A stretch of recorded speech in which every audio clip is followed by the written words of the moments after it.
tusome kitabu cha Mwanzo sura ya kwanza mstari wa 26 na 28, na tutasoma mistari miwili kutokea hapo. Basi kwa pamoja tunaweza kusoma. Mungu akasema, mtu kwa mfano wetu, kwa sura yetu, wakatawale samaki wa baharini na ndege wa angani na wanyama na nchi yote pia na kila kiumbe kitambaacho nchini. Mstari wa 28, Mungu akawabarikia, Mungu akawaambia, zaeni mkaijaze nchi na kuimiliki, mkatawale samaki wa baharini na ndege wa angani.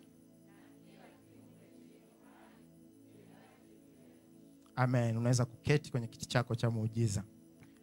Amen. Tukiwa kwenye mwezi wetu wa kutawala asili na uumbaji, na mimi ikiwa nimepata nafasi ya kusimama leo ikiwa ni siku maalum kabisa ya vijana, na mimi nitaendelea hapo ambapo tunaendelea katika mwezi huu. Nitakufundisha kwa habari ya namna ya kijana anaweza kutawala asili na uumbaji. Bwana Yesu asifiwe sana. Kwa hicho kitu ndio tutaenda kuona, tutajifunza kwa dakika chache hizi ambazo Mungu ametupa mbele yetu. Utege masikio yako na kuna kitu Mungu atasema na wewe. Bwana Yesu asifiwe sana. Namna kijana anaweza kutawala asili na uumbaji. Wakati wa ujana ni wakati muhimu sana na ni wakati sahihi wa kuweza kuamua na kuanza kuamua kutawala asili na uumbaji, au wa kuamua kuanza kutawaliwa na asili na uumbaji. Bwana Yesu asifiwe sana. Ukiwa katika umri wa ujana ni umri ambao unaweza ukaamua kwamba ninatakiwa au ninataka nianze kutawala asili na uumbaji au nianze kutawaliwa na asili na uumbaji. Kwa nini umri wa ujana ni muhimu sana? Kwa sababu wakati wa ujana ni wakati ambao unaweza kuamua kufanya jambo au kufanya mambo mengi na kuyashika yaliyo mema. Bwana Yesu asifiwe sana. Biblia imeandika kwamba fanyeni kila jambo lakini ushike lililo jema. So wakati wa ujana ni wakati ambao unaweza ukapata fursa ya kufanya mambo mengi halafu ukayashika yaliyo mema.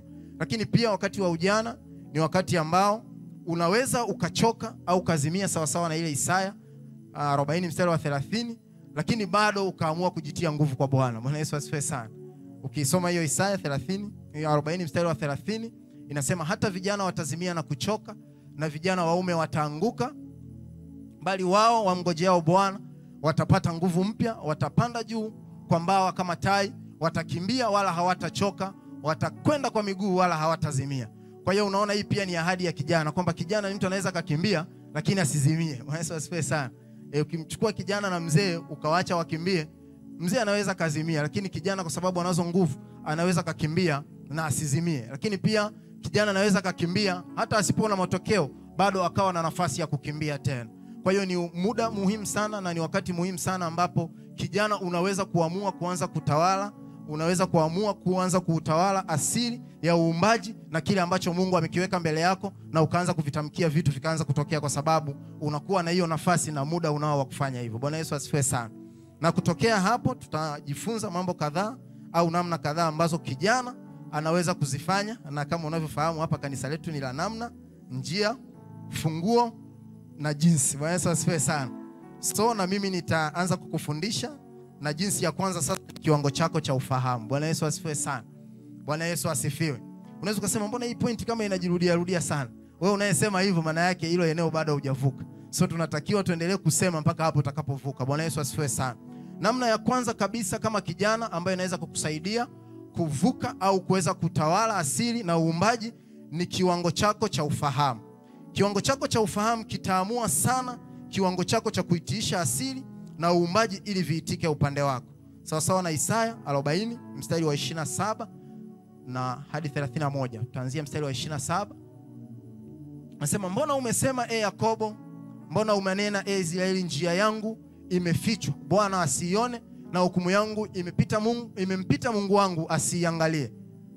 Anasema, je, hukujua, hukusikia? Nitamani sasa uone mstari huo. Biblia inapozungumza kwa habari ya ufahamu, unaposoma huo mstari wa 28, Biblia inasema, je, wewe hukujua au hukusikia? Kumbe tunajifunza ili uweze kujua unatakiwa usikie kwanza. Bwana Yesu asifiwe sana. Hatua ya kusikia huwa inaanza, halafu ndipo unajua. Huwezi kujua kitu ambacho hujasikia.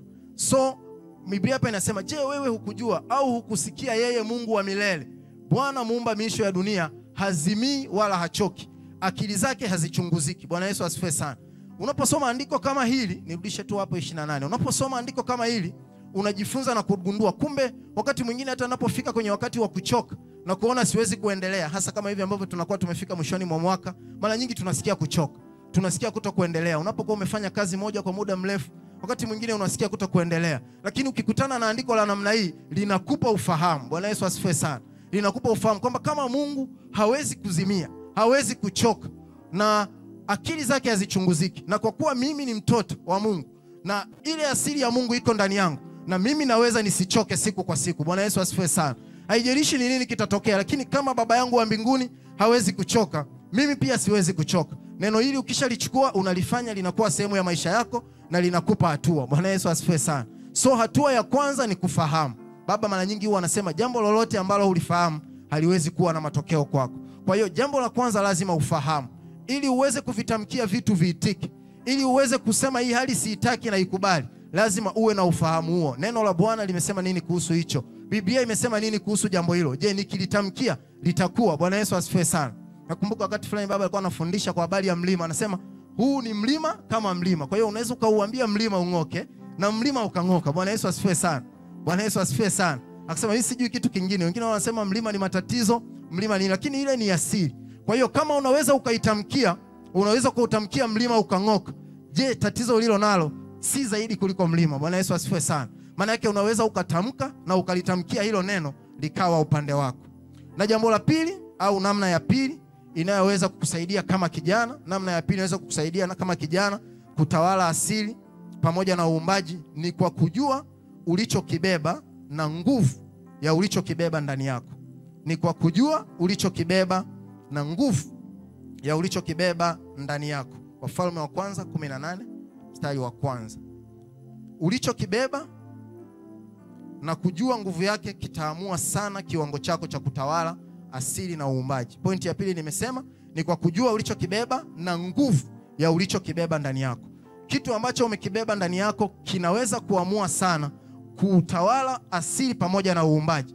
Kitaamua sana ni mambo gani utayatamkia yaitike, kwa sababu unajua umebeba kitu gani ndani yako na nguvu gani iliyoko ndani yako. Kutokea kwenye mfano wetu tutaenda kujifunza habari za mtumishi wa Mungu Obadia ambaye alikuwa anafanya kazi kwenye utawala wa Ahabu. Tuone namna ambavyo yeye aliweza kugundua nguvu ambayo iko ndani yake. Alijua amebeba kitu gani ndani yake, lakini akatambua na nguvu iliyoko ndani yake. Biblia inasema ikawa baada ya siku nyingi neno la Bwana likamjia Elia katika mwaka wa 3 kusema, nenda ukajionyeshe kwa Ahabu nami nitaleta mvua juu ya nchi. Hii ni habari ambayo baba amekuwa akitufundisha mara nyingi kwa habari ya maombi, kuomba maombi bila kukoma, kuomba siku zote mpaka itokee. Lakini natamani kutokea kwenye hii mistari kuna mtu mmoja huwa azungumziwi sana ambaye ni Obadia, ndio natamani tukamuone huyo. Basi Elia akaenda ili kujionyesha kwa Ahabu, na njaa ilikuwa nzito katika Samaria. Mstari wa 3, Ahabu akamwita Obadia aliyekuwa juu ya nyumba yake, na huyo Obadia alikuwa mwenye kumcha Mungu sana. Sasa ukiona huu mstari wa 3 kuna kitu unaweza ukajifunza hapa. Huyo Obadia alikuwa anafanya kazi kwenye nyumba ya Ahabu. Kwa lugha nyingine tuseme alikuwa anashughulika sana na mambo ya nyumba ya Ahabu. Na Ahabu baada ya kuwa nchi imetokea changamoto ya njaa iliyosababishwa na Elia kwa miaka 3.5, nina uhakika kama alikuwa na mawaziri, kama alikuwa na watu wanaomshauri, walikuwa wameshamshauri sana namna ya kutatua tatizo hili na ikashindikana.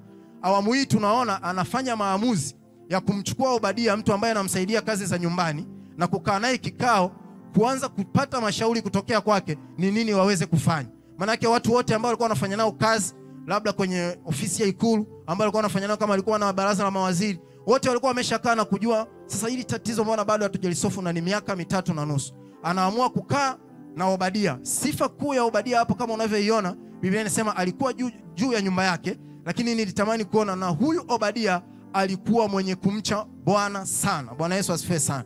Pamoja na kuwa alikuwa kwenye nyumba ya Ahabu mfalme wa Israeli, lakini alikuwa na sifa nyingine ya kumcha Mungu sana.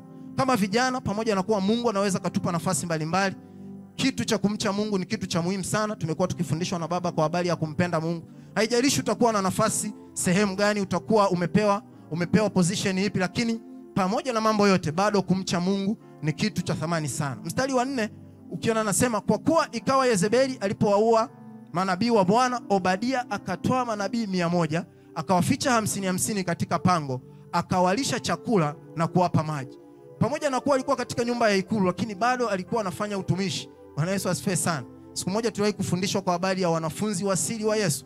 Kwa hiyo Obadia kitu ambacho alikuwa anakifanya ni kwamba aliweza kuwaficha manabii wengine ambao walikuwa wanatafutwa na Yezebeli wauawe, na aliweza kuwahudumia chakula pamoja na maji. Mstari wa 5 anasema Ahabu akamwambia Obadia. Ahabu anaanza kushauriana na Obadia. Pita katika nchi kwenye chemichemi zote za maji na vijito vyote, labda tutapata majani, tuwahifadhi hai farasi pamoja na nyumbu, tusipate hasara ya hao wanyama wote. Mstari wa 6, basi wakaigawanya nchi ili wapite katika nchi yote. Ahabu akaenda zake njia moja peke yake, na Obadia akaenda zake njia nyingine peke yake. Mstari wa 7, na Obadia alipokuwa njiani, kumbe Eliya alikutana naye. Bwana Yesu asifiwe sana. Nirudishe mstari wa kwanza alafu tutaunganisha na mstari wa 7. Biblia inasema, ikawa baada ya siku nyingi, neno la Bwana likamjia Eliya katika mwaka wa 3 kusema, nenda ukajionyeshe kwa Ahabu, nami nitaleta mvua juu ya nchi. Mstari wa 7, na Obadia alipokuwa njiani, kumbe Eliya akakutana naye, akamtambua. Bwana Yesu asifiwe sana. Unaona, Mungu amemruhusu Eliya aende akaonane na Ahabu. Na wakati huu Ahabu amekaa kikao, manake Mungu aliweka ushawishi ndani yake Ahabu aweze kukaa kikao na Obadia ili wao wawili peke yao waweze kuzunguka nchi nzima. Kwa hiyo akamwambia Obadia, pita njia hii, na yeye akapita njia nyingine. Lakini kitu kinachoshangaza ni kwamba wakati Obadia amepita upande mwingine na Ahabu amepita upande mwingine, Mungu akamkutanisha Eliya na Obadia, lakini Mungu hakumkutanisha Eliya pamoja na Ahabu. Wakati natafakari hapo nikajifunza ni nini kingetokea kama kwa mara ya kwanza Eliya angekutana moja kwa moja na Ahabu. Unajua Ahabu alikuwa ameshaajiri watu wengi, ameshawaagiza watu wake kwamba atafutwe kokote ndani ya nchi na nje ya nchi, hakikisha Eliya anapatikana. Kwa hiyo kama Eliya angeweza kukutana moja kwa moja na Ahabu, maana yake Eliya asingeweza kuachilia hii package ambayo Mungu ameachilia kutoka kwa Eliya kutoka mlimani. Bwana Yesu atusaidie sana. Kwa hiyo Mungu anamwandalia mtu ambaye ni Obadia, by the way Obadia tayari anamfahamu Eliya kwamba huyu ni mtu wa Mungu. Kwa hiyo anakutana naye kwenye ile njia ambayo Obadia amepita, ndio hiyo njia ambayo Eliya alikuwa na anakutana na Obadia. Mstari wa 8 Biblia inasema akamjibu, mimi hapa. Turudi mstari wa 7 ili nikuunganishe vizuri. Mstari wa 7 anasema Obadia alipokuwa njiani, kumbe Eliya akakutana naye, akamtambua, akaanguka kifudifudi, akanena, je, ni wewe bwana wangu Eliya? Akamjibu, ni mimi. Nenda ukamwambie bwana wako, tazama Eliya yupo. Mstari wa 9 akamwambia, nimekosa nini hata unitie mimi mtumishi wako mkononi mwa Ahabu aniue? Kama Bwana Mungu wako aishivyo, hakuna taifa wala ufalme ambao bwana wangu hakutuma watu wakutafute, na waliposema hayupo akawaapisha ufalme na taifa ya kwamba hawakukuona. Mstari wa 11, nawe sasa wasema, nenda umwambie bwana wako, tazama Eliya yupo. Na itakuwa mara mimi nikiondoka kwako, roho ya Bwana itakuchukua uende nisikojua. Maana Eliya alikuwa ni mtu wa matukio. Yesu asifiwe sana. Eliya alikuwa ni mtu wa matukio, anaweza kaonekana wasionekane. Kwa hiyo Obadia pamoja na kuwa acknowledge, unaona kwanza amepiga magoti alivyomwona nabii. Sasa anapopewa maelekezo ya kwenda kumwambia Ahabu kwamba kamwambie Eliya yupo mjini, anasema, bwana wangu, nitaendaje kumwambia huyu mtu wakati ameshatuma watu wengi wakutafute na haujaonekana? Itakuwaje nikienda kumwambia alafu tukaja hapa tusikukute?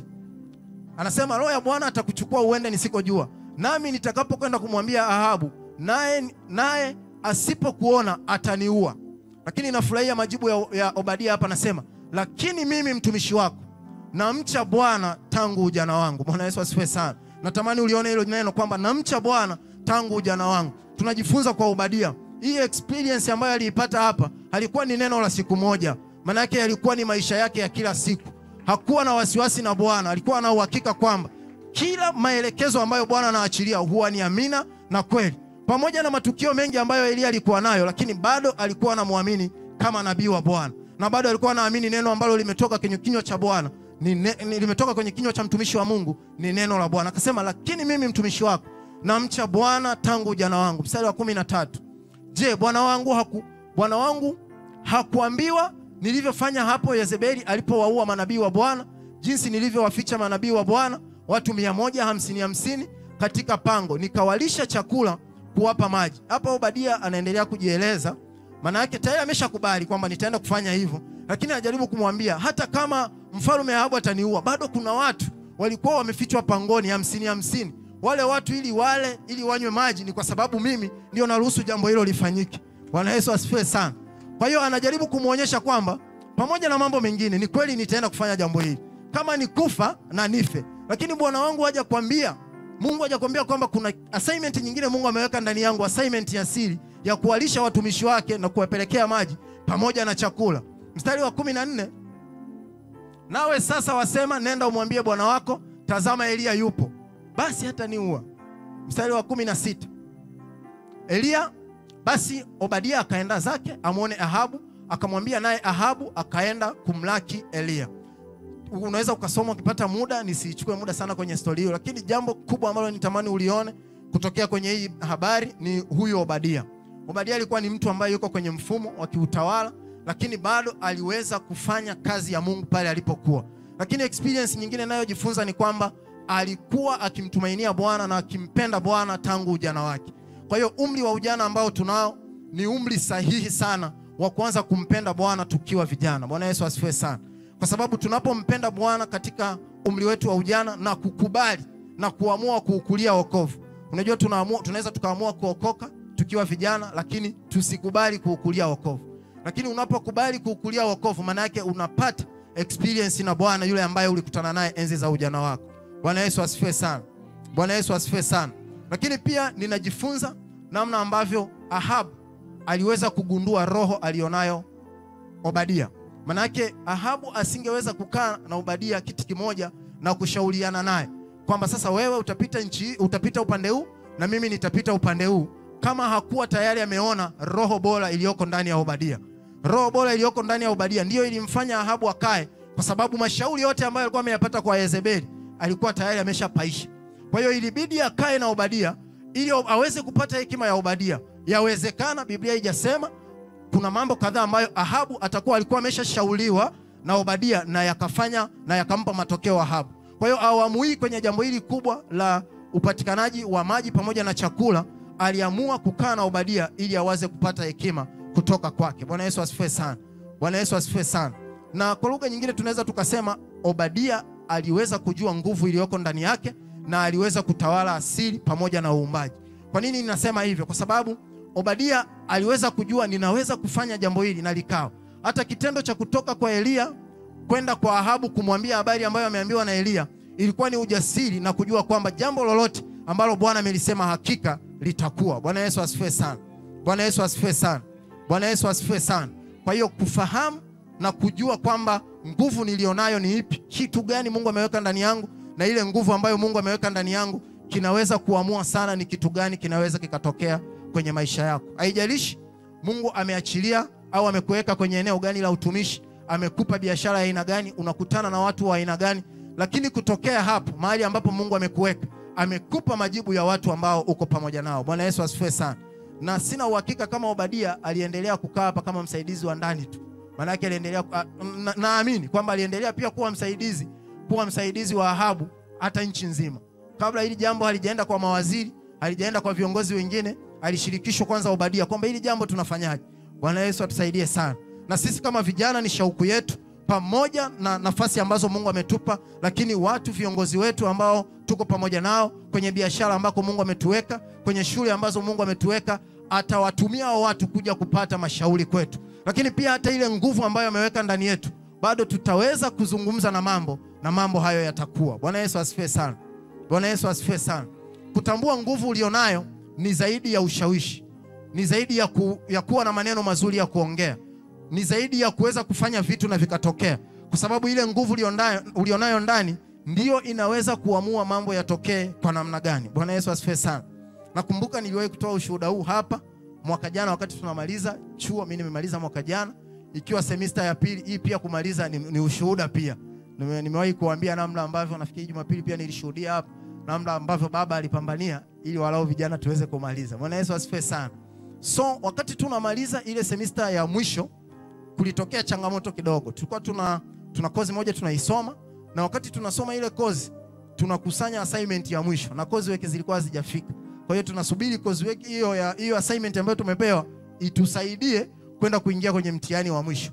Wakati tunafanya hiyo assignment ilivyoenda kukusanywa, kumbe alienda kuprint kwa mwanafunzi ambaye na yeye anahusika na hiyo assignment.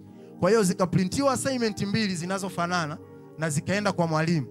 Na cha kushangaza ni kwamba hizo assignment zina majina tofauti, cover page ni tofauti, lakini kazi zinafanana. Na cha kushangaza ni kwamba kazi yetu sisi ikawa haionekani na sisi tukawa tumekaa kwenye kazi ya watu wengine. Kwa hiyo mwalimu akatuita, akatuambia kazi nimeiona, tukaitwa yote magrupu mawili, tukawaambia kati ya ninyi na ninyi hii kazi ni ya kina nani? Na kwa sababu nakumbuka kwenye ile kazi nilifanya, nilipoichukua ile kazi nikaangalia, nikagundua hii kazi sio ya kwetu. So kwanza nikakaa kimya, nikasubiri wenzangu wanasema nini. Baadaye wakaanza kusema hii kazi ni ya kwetu, wao wamefanyaje. Nikamwambia mwalimu, tunaomba muda kidogo, tunarudi. Nikashauriane nao ili tuwe na neno moja. Kwa tulivyotoka nje tukawaambia ile kazi sio ya kwetu. Hata nyewe mnaona. Nasema sasa ndio, lakini hatuwezi kukubali kwa sababu ndio hivyo tutakeri hii kozi. Maana yake itabidi tuje kuisoma mwakani. Tulipoingia kule ndani, nikamwambia basi nyie twende tu kule kumwambia mwalimu. Tukadivyoingia kule ndani nikamwambia mwalimu, hii kazi ni kweli sio ya kwetu.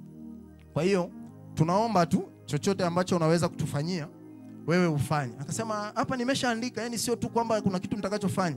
Nimeshagundua kazi sio ya kwenu. Kwa hiyo nimeshawaandikia incomplete hii kozi, mtarudi kusoma mwakani. Sasa nikapiga mahesabu, urudi kusoma miaka 4 na sio engineer ni changamoto.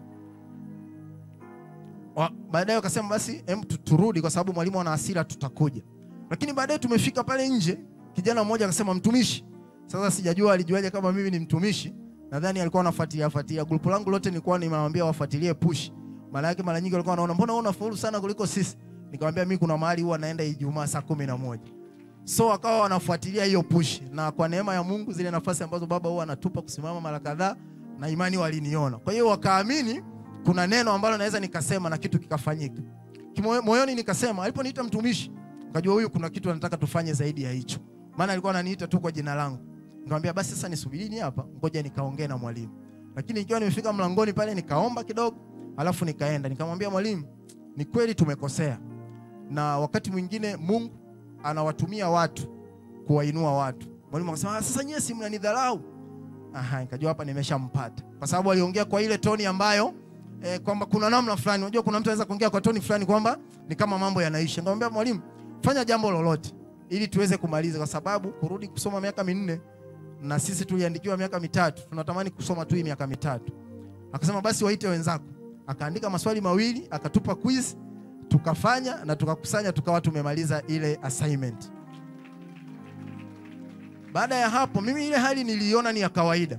Lakini Ijumaa iliyofuata wakasema tunataka kuja kwenye hilo kanisa ambalo unaendaga, kwa sababu tumegundua kuna kitu unacho ambacho sisi hatuna. Na hivi ninavyoongea wengine wapo wale ambao walimaliza na hawakuondoka Dodoma, wako hapa wanasikia. Na uzuri wa bahati mwingine nimemuona hakuja wakati ule, lakini Jumapili iliyopita alikuja na aliokoka. Bwana Yesu asifiwe sana. Bwana Yesu asifiwe sana. Kwa nini ninakuambia hivyo? Ukitambua nguvu ulionayo wakati ukiwa kwenye kundi na watu wengine, kuna wakati nguvu zenu zote za ushawishi zinaweza zikafika mwisho. Lakini jambo la muhimu ambalo unatakiwa kukumbuka ni kwamba kuna nguvu unayo nyuma ya nguvu ambayo baba huwa anatufundisha. Hiyo unaweza ukaswitch na ukaitumia ikakupa matokeo. Bwana Yesu asifiwe sana. Jambo lingine, na muda wangu unakaribia kuisha, na mimi nimalize hapo kwa mara ya kwanza, alafu nikutajie jambo la 3. Jambo la 3 ni uaminifu wako kwa Mungu kama kijana. Namna ambavyo unaweza kutawala asili na uumbaji ni uaminifu wako kwa Mungu kama kijana. Uaminifu wako kwa Mungu kama kijana utaamua sana ni nguvu kiasi gani na mamlaka kiasi gani Mungu anaweka ndani yako ili uweze kutawala asili na uumbaji. Bwana Yesu asifiwe sana. Uaminifu wako kwa Mungu. Tasoma kitabu cha Wafalme wa Pili. Wafalme wa Pili sura ya 5 mstari wa 1. Tumeona mfano wa Obadia. Sasa unaweza kusema hiyo si kwa ajili tu ya hao wanaume au vijana wa kiume. Sasa natamani twende tukaone mfano mwingine kwa kijana wa kike. Bwana Yesu asifiwe sana. Bwana Yesu asifiwe sana. Na ninapozungumza sana kwa habari ya vijana, unaweza kawa hujajiweka kwenye kundi la vijana, so usifikiri kwamba hili neno sio la kwako. Hata wewe unaona kwamba hili neno linakuhusu sana. Kama Obadia alisema wakati wa ujana, maana yake huo wakati alikuwa sio kijana. Bwana Yesu asifiwe sana.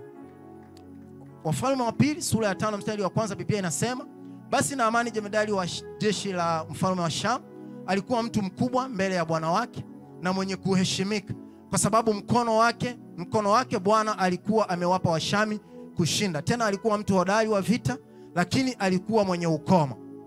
Na Washami walikuwa wametoka vikosi, wakachukua mfungwa mmoja, kijana mwanamke. Hapo natamani uone kijana mwanamke kutoka nchi ya Israeli, naye akamhudumia mkewe Naamani. Hii habari nadhani tunaifahamu. Mara nyingi tukisoma huu mstari huwa tunasoma, au tukisoma hii sura huwa tunajifunza habari za Naamani. Lakini nataka tumuone huyu kijana mwanamke ambaye amezungumzwa kama kwenye mistari miwili tu mitatu, tuone namna ambavyo aliweza kumwakilisha Mungu wake. Pamoja na ujana aliokuwa nao, pamoja na kuwa alikuwa katika nyumba ya utumwa, pamoja alikuwa kwenye nafasi ambayo kikawaida haiwezi kuhesabika, lakini aliweza kumwakilisha Mungu wake katika nchi ya ugeni. Mstari wa 3 Biblia inasema, akamwambia bibi yake, laiti bwana wangu angekuwa pamoja na yule nabii aliyoko Samaria, maana angemponya ukoma wake. Maneno haya yanaweza kawa ni mepesi sana, lakini nilianza kuvaa viatu vya huyu dada kwanza. Kaangalia huyu dada amekamatwa kama mateka, ameletwa, amepelekwa kwa mkuu wa majeshi ya Syria, halafu amefanywa kuwa amsaidie kazi mke wa Naamani.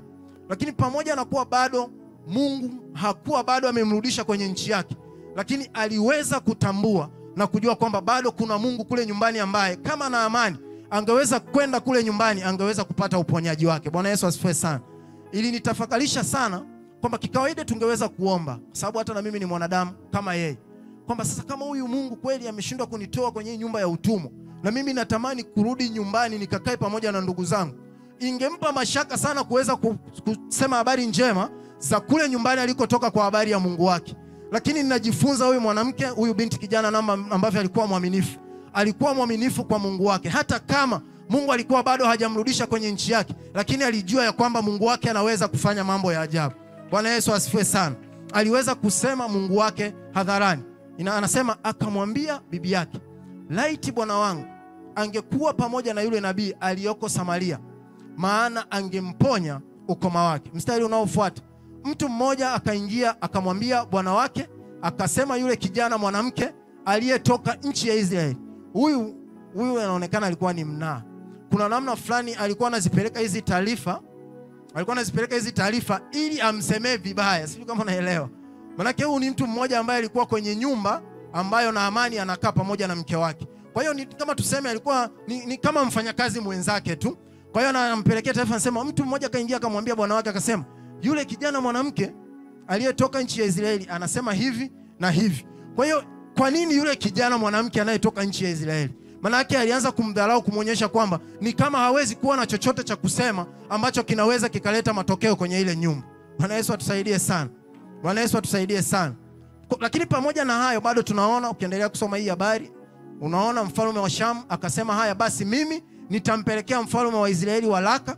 Unaona namna ambavyo mfalme wa Syria anachukua waraka, anaupeleka kwa mfalme wa Israeli ili aweze kumchukua Naamani, kwa sababu kisoma ule mstari wa kwanza unaona namna ambavyo mfalme alikuwa anampenda sana Naamani.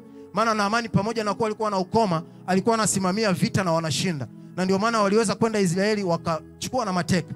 Kwa hiyo alijaribu, kama ni hospitali, alijaribu hospitali zote ndani ya nchi na nje ya nchi kuhakikisha Naamani ambaye alikuwa ni mkuu wa majeshi wa nchi yake wakati huo anapona. Ndipo anafanya harakati za kuweza kuona namna ambavyo anaweza kupona. Ukipata muda utasoma hiyo habari, unagundua kule baadaye Naamani alikuja kupona. Lakini kitu ninachojifunza, mwanamke huyu kijana akiwa amekaa kwenye nafasi ya usaidizi, kusaidia labda shughuli za kupika, shughuli za kufua, shughuli za kutumwa huku na kwenda, bado aliweza kumwakilisha Mungu wake. Bwana Yesu asifiwe sana. Uwe na uhakika kwamba siku ambayo Naamani alirudi amepona, lazima huyu mama aliuliziwa, huyu binti kijana aliuliziwa kwamba ni nani alitoa wazo hili. Hata kama tunaona habari yake ni fupi, lakini usifikiria kwamba hii habari iliishia hapo. Lazima mfalme alisema wazo hili lilitoka kwa nani, na kikawaida ni kwamba asingeweza kuendelea kukaa hapa tena. Na kwa kuwa alikuwa tu kwa mkuu wa majeshi, maana yake mfalme atasema huyu ninamtaka, mtu mwenye hekima ya namna hii ninamtaka aje kwangu. Kwa hiyo pamoja na kuwa alikuwa katika nchi ya ugeni, lakini status yake iliweza kubadilika kwa dakika kidogo. Bwana Yesu asifiwe sana. Lakini tu haiishii hapo. Kama maana yake Syria pamoja na Israeli zilipigana vita, hawa watu hawakuwa na mahusiano mazuri. Lakini kwa kitendo cha Naamani kutoka kwenda kule kwa mfalme, akakutana na Elisha.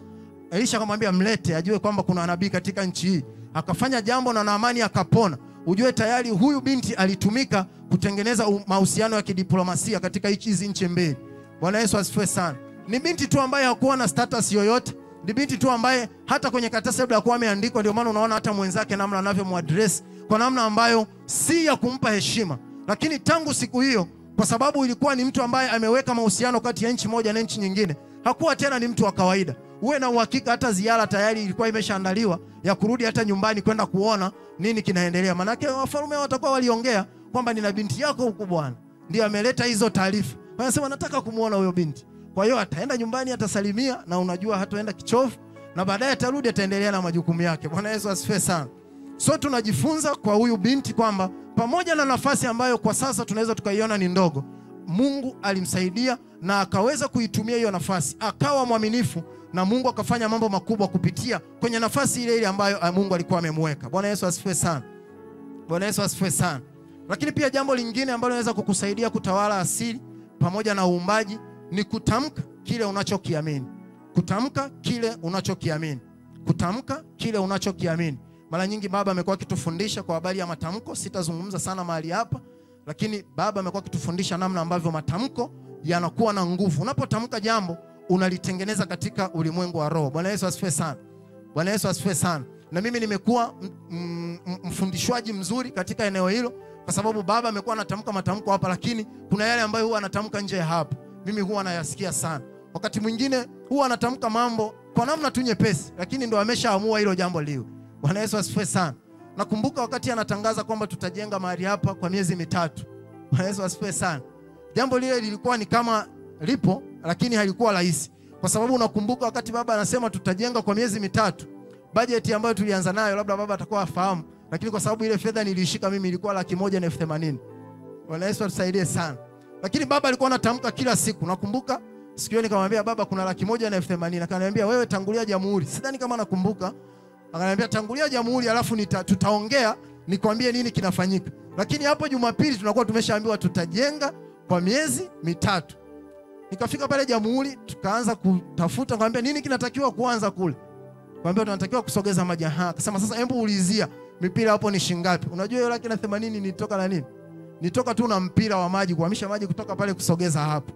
Lakini hicho jifunza ni kwamba tulivyokuja tu na ule mpira hapo, sijui fedha hata ilitokea wapi. Bwana Yesu asifiwe sana.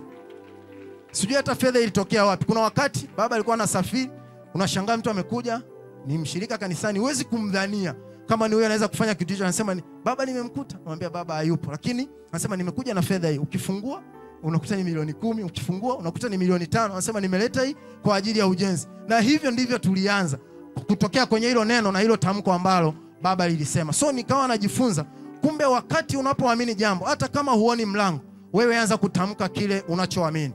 Ile Mithali 6 mstari wa 2, Biblia inasema basi umetegwa kwa maneno ya kinywa chako, umekamatwa kwa maneno ya kinywa chako. Wakati mwingine unaweza ukawa unaamini mambo makubwa kutokea, lakini sio unayoyatamka. Unafahamu tulikuwa kwenye maombi hapa ya masaa 72. Mungu ametamka mambo mengi mahali hapa. Mungu alifanya encounter jana muda wa saa 2 mpaka saa 3 wale ambao mlikuwepo, na Mungu alisema na sisi vitu vingi sana. Sasa unaweza ukawa umevipokea vile vitu, na baada ya hapo ukishatoka, ni nini unakisema? Ni nini unakikiri? Bwana Yesu asifiwe sana. Bwana Yesu asifiwe. Lakini nakumbuka wakati hii madarasa ya watoto yanapanda mahali hapa, pale kulikuwa kuna kaeneo tu kazuri kwa ajili ya wageni, na kwa kweli tulikuwa tunakaonea huruma kukavunja. Siku moja tu baba akapita akasema hapa nadhani inaweza yakawa ni madarasa ya watoto. Akawa anatamka kile ambacho anaamini. Wakati mwingine anasema au tupumzike kidogo tusiendelee. Lakini akili anasema hapa nadhani tunaweza tukajenga madarasa ya watoto. Siku nyingine akasema naomba nikirudi hilo jengo hapo nisilikuti. Yaani ile jengo lilokuwepo tulibomoe. Na kwa sababu hiyo neema tumepewa na sisi, tukasema hiyo haina shida baba, utakuta kitu kimeshashuka. So tukaanza kubomoa. Tulikuwa tunabomoa tunaumia, lakini tulikuwa tunachukua neno la nabii. Bwana Yesu asifiwe sana. So tukaanza kubomoa na tukaanza kujenga. Bajeti ya kujenga haikuwepo. Nyote mlikuwa ni mashahidi. Bajeti ya kujenga haikuwepo. Lakini ashukuriwe Mungu, alimtuma mtumishi wake kutoka mbali. Baada ya kuwa amefanya kitu mahali hapa, na ikapatikana fedha ya kujenga. Bwana Yesu asifiwe sana. So nimekuwa najifunza hayo matamko ambavyo baba amekuwa akiachilia siku kwa siku.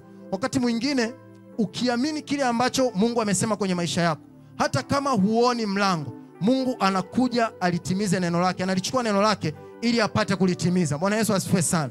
So nachotamani kukuambia ni kwamba kutamka kile unachokiamini ni jambo muhimu sana linaloweza kufanya ukamiliki au ukautawala uungu pamoja na asili ulio nayo. Bwana Yesu asifiwe sana. Jambo la mwisho ni utii. Jambo la mwisho ni utii, namna ya mwisho kwa leo, ili tuweze kuokoa muda na mambo mengine yaweze kuendelea. Jambo lingine ni utii. Zaburi 119 mstari wa 9. Zaburi 119 mstari wa 9. Biblia inasema, jinsi gani kijana aisafishe njia yake kwa kutii, akilifuata neno lako. Niwekee tafsiri ya habari njema. Amen. Biblia inasema, kijana atatunzaje maisha yake kuwa safi kwa kuyaongoza kadiri ya neno lako. Bwana Yesu asifiwe sana. Sijajua ni tafsiri gani, kuna tafsiri nyingine ninayo nafikiri hii itakuwa ni nzuri zaidi. Kuna vitu vitatu imeniambia hapa. Anasema kijana atatunzaje maisha yake kuwa safi. Anasema ni kwa kuongozwa kwa kadri ya neno lako na jitihada na kujitahidi kutii kwa moyo wote, usiache nikauke. Anasema usiniache nikiuke amri zako. Hii tafsiri imeniambia mambo matatu, kwamba ni kwa namna gani kijana atatunza maisha yake, au ni namna gani kijana ataisafisha njia yake. Jambo la kwanza imesema ni kwa kutii neno la Mungu, lakini ni kwa kujitahidi kwa moyo wote. Lakini jambo la tatu Biblia imesema ni kuacha au ni kuto kukiuka ile amri ya Mungu. So moja ya mambo pia ambayo yanaweza kutusaidia kama vijana au kama mtu wa Mungu, kama mtu ambaye umeamua kufuata sheria yake Mungu. Mara nyingi baba amekuwa akitufundisha kwamba ulimwengu wa roho una kanuni, na kanuni haijawahi kumtupa mtu ambaye ameifuata. Na moja ya kanuni ni kusafisha maisha yetu, kufuata neno la Mungu. Neno la Mungu linasema nini kuhusu hicho ambacho umekiamini? Neno la Mungu linasema nini kuhusu hilo ambalo unamuomba Bwana? Kwa hiyo ukiliamini neno la Bwana, hatua nyingine ni kuyafuata hayo kwa moyo wako wote, lakini pia ni kuzifuata zile amri za Mungu ambazo Mungu ameziweka mbele yako. Wakati mwingine tunaweza tukatamkiwa matamko mengi, tukatamkiwa namna ambavyo tutatoka hatua moja kwenda hatua nyingine, lakini tusipokaa kwenye neno la Mungu, tusiposikia ile amri ambayo Mungu ameweka mbele yetu, tusipomfuata Mungu na kumfuata sana kwa mioyo yetu yote, hakuna namna tunaweza kupata zile baraka ambazo Bwana ametuandalia. Hakuna namna tunaweza kuvuka katika kile ambacho Bwana ametuandalia. Na mchana wa leo nachotamani kukuambia ni kwamba pamoja na ahadi zote ambazo huwa zinatamkwa kwenye madhabahu, pamoja na kila ambacho huwa kinatamkwa kwenye madhabahu, usipoweza kusikia lile neno ambalo Bwana amesema, usipoweza kumfuata kwa moyo wako wote, lakini pia usipoweza kuzishika zile amri na kanuni ambazo Mungu ameziachilia kwenye maisha yako kupitia neno lako, hayo yanaweza yasipate nafasi kwenye maisha yako. Lakini si hivyo tu, ni pamoja na kuheshimu watu ambao Mungu amewaweka mbele yako. Mungu ameweka watu mbele yako kama watumishi wa Mungu. Mungu ameweka watu mbele yako kama viongozi kwako kazini, mahali unapoishi, kwenye biashara yako. Kwa kuwaheshimu pia hivyo, kwa kuheshimu pia hao, Mungu anaweza akatengeneza nafasi mbele yako. Wakati mwingine baba amekuwa akitufundisha kwamba kuna watu ni mifumo. So unapomheshimu mtu kama mfumo, maana yake inakufanya hata ule ugumu ambao ulikuwa unauona uwe mwepesi. Anaweza katamka neno likawa. Bwana Yesu asifiwe sana. Bwana Yesu asifiwe sana. So namna pekee ambayo tunaweza kuisafisha njia yetu, naomba tusimame, ni kwa kutii neno la Kristo. Ni kwa kutii neno la Kristo na kuwatii watu ambao Mungu ameweka mbele yetu tunao waamini. Kuwatii watu ambao Mungu ameweka mbele yetu tunao waamini. Na namna pekee ambavyo tunaweza tukatawala asili pamoja na uumbaji ni kuyafuata haya: kuwa waaminifu kwa Mungu, lakini kuamini ile nguvu ya Mungu ndani yetu, lakini pia kuamini kile ambacho Mungu amekisema, ile ahadi, na kukitamka, lakini pia kumwambia Bwana atuwezeshe. Unafahamu mambo yote haya, hatuwezi kufanya chochote, hatuwezi kuwa na hatua yoyote tusipomwambia Mungu atuwezeshe.